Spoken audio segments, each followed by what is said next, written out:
તો રામ રામ ભાઈ બધાને। આજે આપણે ઉઠ્યા હતા મોડા અને અત્યારે આપણે જવાનું છે ખેતરમાં ખાતર છાંટવા।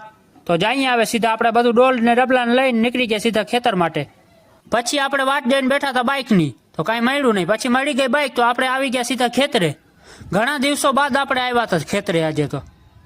તો પછી આવીને સીધા આપણે જોઈએ આપણી માંડવી, તો માંડવી તો મસ્તીની નીકળી આવી છે। તો પછી આપણે આવી ગયા 80 કરોડ ઝૂંપડીમાં અને ભરવા લાગ્યા આપણે ખાતર। તો ખાતર છાંટતા છાંટતા આપણે એક આખો બાચકો ખાલી કરી નાખ્યો। તો પછી શું બીજો બાચકો પડ્યો હતો, તો આપણે બીજો લઈ આવ્યા। આપણા પાસે પૈસા ઘણા છે। 2 બાચકા ખાતરના ખાલી કરીને આપણે નીકળી ગયા સીધા ઘરે જવા માટે। તો હવે વરસાદે આવવાનો હતો ને આપણે કાંઈ મળ્યું નહીં વાન, તો આપણે જઈએ પછી આપણે સીધા આવી ગયા સીધા આપણા ઘરે આવીને ગયા સીધા હાથ પગ ધોવા। હાથ પગ ધોઈને પાછા વળી ગયા નાવા, નાઈ બાઈ ને પછી આપણે નીકળી ગયા સીધા ગામમાં ચક્કર મારવા। તો જાજા દિવસો બાદ આજે ખેતર ગયા તો થાકી ગયા, તો અહીંયા આવ્યા તો આ બધા બેઠા હતા ને આ જોઈ લો દેશી રેલગાડી જાય છે। પછી આ બધી ટોરીને લઈને આપણે નીકળી ગયા આરતી કરવા।